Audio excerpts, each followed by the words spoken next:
अवधूत चिंतन श्री गुरुदेव दत्त श्री स्वामी समर्थ.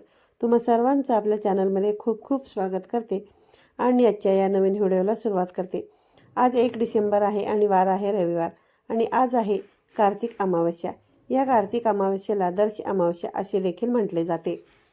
प्रत्येक महिन्यांमध्ये अमावस्या तिथी ही येतच असते आणि प्रत्येक अमावस्येचं महत्त्व हे देखील वेगवेगळंच असतं. कार्तिक अमावस्या ही अत्यंत शुभ आणि महत्त्वाची मानली जाते.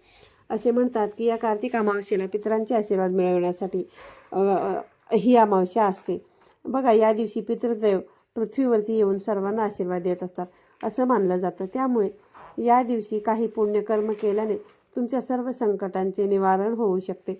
देवांचे आणि पितरांचे आशीर्वाद तुम्हाला मिळू शकतात आणि म्हणून या दिवशी काही प्रभावी उपाय आपल्याला आपल्या घरामध्ये करायचे असतात. हे उपाय केल्याने देवी लक्ष्मीची कृपा आपल्याला प्राप्त होते. आपल्या घरावरती कायम तिचा आशीर्वाद राहतो. म्हणून आज या व्हिडिओमध्ये मी तुम्हाला एक अतिशय प्रभावी असा उपाय जो आहे तर तो सांगणार आहे. आज या कार्तिक अमावस्येच्या दिवशी संध्याकाळी घरामध्ये कापुरासोबत ही एक वस्तू जाळायची आहे. ही वस्तू जाळल्याने घरातील सर्व दोष, अडचणी, नकारात्मकता, करणी बाधा नष्ट होऊन 7 पिढ्यांचे दारिद्र्य नष्ट होईल. घराची, मुलांची, पतीची अगदी भरभरून प्रगती होईल. घरात अखंड लक्ष्मी नांदेल. असा हा उपाय आजच्या व्हिडिओमध्ये मी तुम्हाला सांगणार आहे. त्यामुळे व्हिडिओ शेवटपर्यंत पहा. चॅनलवरती नवीन असाल तर नक्की सबस्क्राईब करा आणि असेच नवनवीन आणि माहितीपूर्ण व्हिडिओ पाहण्यासाठी बेल आयकॉनला देखील क्लिक करा आणि कमेंट बॉक्समध्ये ओम नमो भगवते वासुदेवाय लिहायला विसरू नका. अमावस्या म्हटलं की बरेच जण खूप घाबरत असतात. अमावस्या हा दिवस वाईट आहे, परंतु अमावस्या हा दिवस वाईट नसून माता लक्ष्मीला समर्पित असणारा हा दिवस आहे. या दिवशी माता लक्ष्मी पृथ्वी तलावरती भ्रमण करत असते. आपल्या घरामध्ये सूक्ष्म स्वरूपात तिचा वास असतो आणि लक्ष्मीला प्रसन्न करून घेण्यासाठी, लक्ष्मी पूजनासाठी हा दिवस अत्यंत शुभ मानला जातो. ही कार्तिक अमावस्या असल्यामुळे या दिवशी माता लक्ष्मीच्या पूजेसोबतच भगवान श्रीहरी विष्णूंची देखील पूजा केली जाते आणि म्हणून आपल्याला आज आपल्या घरामध्ये लक्ष्मीची, भगवान श्रीहरी विष्णूंची पूजा ही अवश्य करायची आहे. आपल्या हिंदू धर्मामध्ये कापूर, धूप, दीप यांच्या वापराशिवाय कोणतीही पूजा पूर्ण होत नाही. फार पूर्वीपासून ही परंपरा आपल्याकडे चालू आहे. कापूर जाळून घरातील देवांची आरती केल्याने घरातील निगेटिव्हिटीचा नाश होतो. दर बघा, अमावस्येच्या दिवशी आपण आपल्या घरामध्ये जर हा उपाय केला तर प्रखरातील प्रखर पितृदोषसुद्धा दूर होतो. घरामध्ये पितृदोष असल्याने आपल्याला अनेक समस्यांना सामोरे जावे लागते.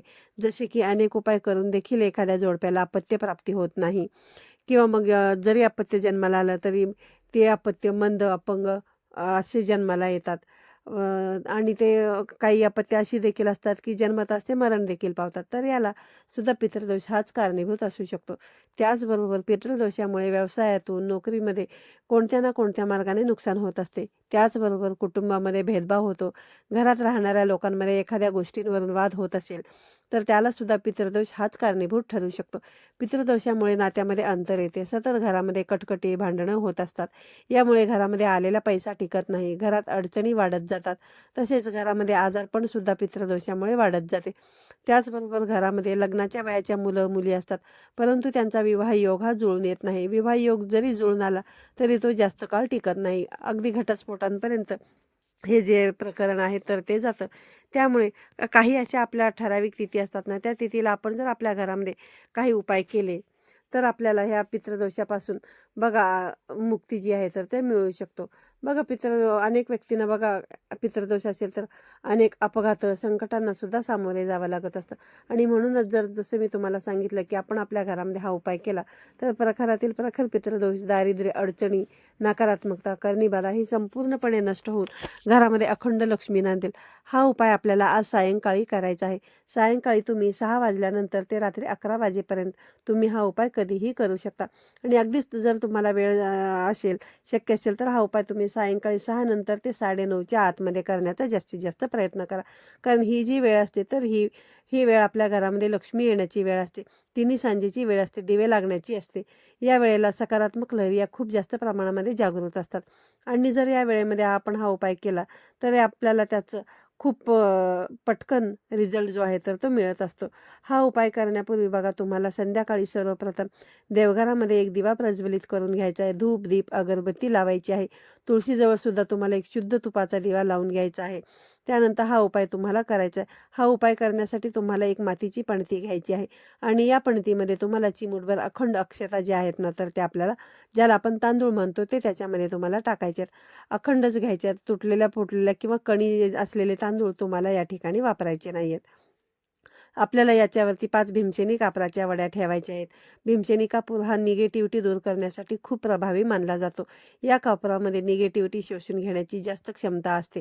यामुळे भीमसेनी कापूर तुम्हाला घ्यायचा आहे आणि जर तुमच्याकडे भीमसेनी कापूर नसेल तर तुमच्याकडे साधा कापूर असेल तर तो देखील तुम्ही या ठिकाणी वापरू शकता. पण शक्यतो तुम्ही यांना भीमसेनी कापूर आणूनच ठेवा, कारण भीमसेनी कापराचे भरपूर आयुर्वेदिक देखील फायदे आहेत. आता या 5 कापराच्या वड्या आपल्याला मातीच्या पणतीमध्ये किंवा त्या तांदळावरती ठेवायच्या आहेत. त्यानंतर या कापरावरती आपल्याला 3 अखंड हिरवी वेलची आहे, ती सुद्धा ठेवायची आहे. हिरवी वेलची ही लक्ष्मी प्राप्तीसाठी, धनप्राप्तीसाठी अत्यंत प्रभावी मानली जाते. हिरवी वेलची या दिवशी आपल्या घरात कापुरासोबत जाळल्याने, या हिरव्या वेलचीच्या वासाने, सुवासाने आपल्या घराकडे माता लक्ष्मी आकर्षित होत असते. आपल्याला हा जो कापूर आहे तर हा आपल्या देवघरासमोर प्रज्वलित करायचा आहे. कापूर प्रज्वलित केल्यानंतर काही वेळा हे भांडं जे आहे ते तुम्हाला उचलायचं आहे तिथे ठेवून, आणि याचा जो धूर होईल तो तुम्हाला संपूर्ण घरामध्ये फिरवून घ्यायचा आहे. आणि त्यानंतर तुम्हाला हा आपल्या घराचा जो मुख्य उंबरठा आहे तिथे घेऊन जायचा आहे आणि मुख्य दरवाजाच्या बाहेरच्या बाजूने साईडला तुम्हाला हे जे कापुराचे पेटवलेले भांडं आहे ते तुम्हाला तसंच ठेवून द्यायचं आहे. आणि जोपर्यंत यामधला कापूर जळत आहे तोपर्यंत तुम्हाला ओम पितृदेवताय नमः, ओम पितृदेवताय नमः या मंत्राचा जप करायचा आहे. त्यानंतर यामधल्या वस्तू शांत झाल्या की तुम्हाला त्यामध्ये थोडंसं पाणी टाकायचं आहे आणि हे तसंच तुम्हाला घराच्या बाहेर फेकून द्यायचं आहे. यामुळे आपल्या घरातील सर्व नकारात्मकता, वाईट शक्ती बाहेर निघून जाते. उपाय करत असताना आपल्या घराचा मुख्य दरवाजा आणि खिडक्या जो आहेत ते तुम्हाला उघडे करून ठेवायचा आहे, जेणेकरून आपल्या घरामध्ये असणारी अदृश्य शक्ती, अलक्ष्मी घरामधून बाहेर जाईल. घरातील अलक्ष्मी बाहेर जाते आणि तेव्हाच आपल्या घरामध्ये लक्ष्मी प्रवेश करत असते. आजच्या दिवशी आपल्या घरामध्ये सूक्ष्म स्वरूपात माता लक्ष्मी ही वास करत असते. त्यामुळे हा एक उपाय तुम्ही आज या अमावस्येच्या दिवशी नक्कीच करू शकता. त्याचबरोबर बघा, तुमच्या घरामध्ये सतत आर्थिक अडचणी येत असतील, आलेला पैसा तुमच्याकडे टिकत नसेल, सतत तुम्हाला पैशांच्या अडचणींना सामोरे जावे लागत असेल, इतर लोकांकडून तुम्हाला उधार उसनवारी पैसे घ्यावे लागत असतील, यामुळे तुमच्यावरती कर्ज होत असेल आणि तुमच्यावरती भरपूर कर्ज जरी झालेलं असेल, तरी आजच्या दिवशी तुम्हाला स्वयंपाकघरामध्ये 2 कापराच्या वड्या घ्यायच्या आहेत, 2 अखंड फूल असलेल्या लवंगा घ्यायच्या आहेत. कापराच्या वड्या या तुम्हाला शुद्ध गाईच्या तुपामध्ये भिजवून घ्यायच्या आहेत आणि त्या एका मातीच्या पणतीमध्ये घेऊन तुमच्या स्वयंपाकघरामध्ये तुम्हाला त्या जाळायच्या आहेत.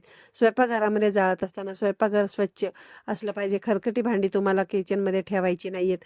स्वयंपाकघर तुम्हाला स्वच्छ करून घ्यायचे आणि त्यानंतर या 2 वस्तू तुम्हाला स्वयंपाकघरामध्ये जाळायच्या आहेत. हा उपाय देखील तुम्हाला आज संध्याकाळीच करायचा आहे आणि फक्त आजच नाही तर हा उपाय तुम्ही दररोज देखील तुमच्या घरामध्ये करू शकता.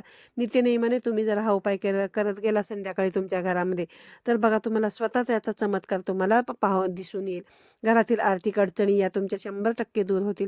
तसेच तुमच्या घरामध्ये एखादी व्यक्ती आजारी असेल, सतत त्या व्यक्तीचा दवाखाना चालू आहे, दवाखाना करूनही ती व्यक्ती जरी बरी होत नसेल, किंवा एखादं मूल आहे सतत हट्टीपणा करत आहे, चिडचिडपणा करत आहे, आजारी पडत असेल, तर सतत त्याला नजर दोष लागत असेल किंवा तो व्यवस्थित जेवत नाहीये, दूध पित नाहीये, तर अशा मुलांसाठी किंवा अशा व्यक्तींसाठी तुम्हाला एक नारळ घ्यायचा आहे आणि या नारळामध्ये पाणी असलेलंच नारळ तुम्हाला घ्यायचं आहे आणि त्याच्यावरती तुम्हाला शेंदुराने एक त्रिशूल काढायचा आहे आणि हा नारळ त्या मुलांवरून तुम्हाला 7 वेळा, जसा आपला घड्याळाचा काटा असतो त्याप्रमाणे फिरवून घ्यायचा आहे आणि घराच्या बाहेर जाऊन तुम्हाला तो वाहत्या पाण्यामध्ये विसर्जित करायचा आहे किंवा मग तो तुम्ही एखाद्या निर्मल्यामध्ये देखील टाकून दिला तरी देखील चालेल.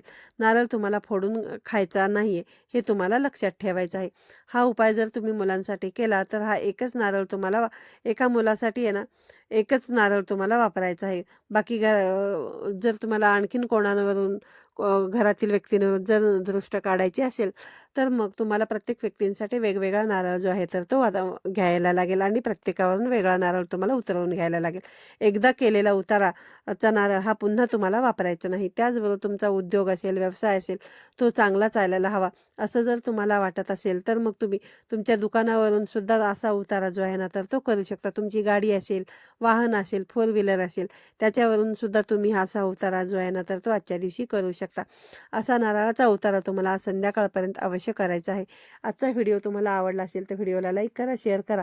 पुन्हा भेटूया अशाच एका नवीन आणि माहितीपूर्ण व्हिडिओमध्ये. तोपर्यंत सर्वांना श्री स्वामी समर्थ.